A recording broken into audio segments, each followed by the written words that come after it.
এখন পর্যন্ত বিচ্ছিন্ন ঘটনা ছাড়া ওভারঅল সিচুয়েশন ভালো আছে।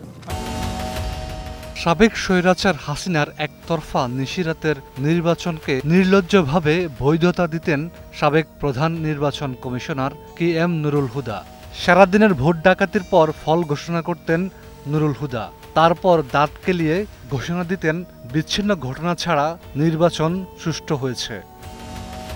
কেসারেন শেকড় থেকে শিখরে।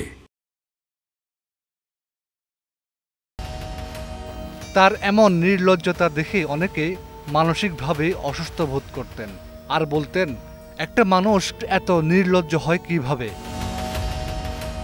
নুরুল হুদা 2017 সাল থেকে 2022 সাল পর্যন্ত নির্বাচন কমিশনার ছিলেন। তার নেতৃত্বে থাকা কমিশনের অধীনে 2018 সালের একাদশ জাতীয় নির্বাচন অনুষ্ঠিত হয়। ওই নির্বাচনে আগের রাতেই ব্যালট বাক্স ভরে ফেলার অভিযোগ ছিল, যে জন্য সেটি নিশিরাতের ভোট হিসাবে আলোচিত। 2018 সালের ভোট ডাকাতির নির্বাচনকে সুষ্ঠু বলেই শুধু স্বীকৃতি দেননি, তারপর সিটি কর্পোরেশনগুলোর নির্বাচন প্রসঙ্গেও বলেন, জাতীয় নির্বাচনের মতোই সিটি কর্পোরেশন নির্বাচনেই সুষ্ঠু হবে। 5 আগস্ট গণ অভ্যুত্থানে হাসিনা পালানোর পর নুরুল হুদা এতদিন ধরে আত্মগোপনে ছিলেন। অবশেষে জনতার হাতে ধরা পড়েন ভোট কারচুপির এই কারিগর। জুতার মালা পরিয়ে পুলিশে দিয়েছে একদল বিক্ষুব্ধ জনতা। মহানগর পুলিশের উত্তর বিভাগের উপকমিশনার মোহাম্মদ মহিদুল ইসলাম বলেন, নুরুল হুদার বাসার সামনে স্থানীয় জনগণ জড়ো হয়েছিলেন।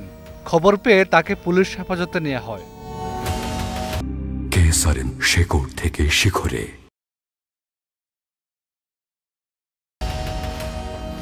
নগর থানার ভারপ্রাপ্ত কর্মকর্তা মোহাম্মদ ইমাউল হক বলেন, আগে যেসব নির্বাচন কমিশনে কর্মকর্তারা ছিলেন, অভিযোগকারীর দৃষ্টিতে সাংবিধানিক প্রতিষ্ঠান থাকা সত্ত্বেও তারা সে সময় ভয়ভীতি দেখিয়ে ভোট সম্পন্ন করেন এবং জনগণের ভোট ছাড়া প্রার্থীদের বিজয় করেন।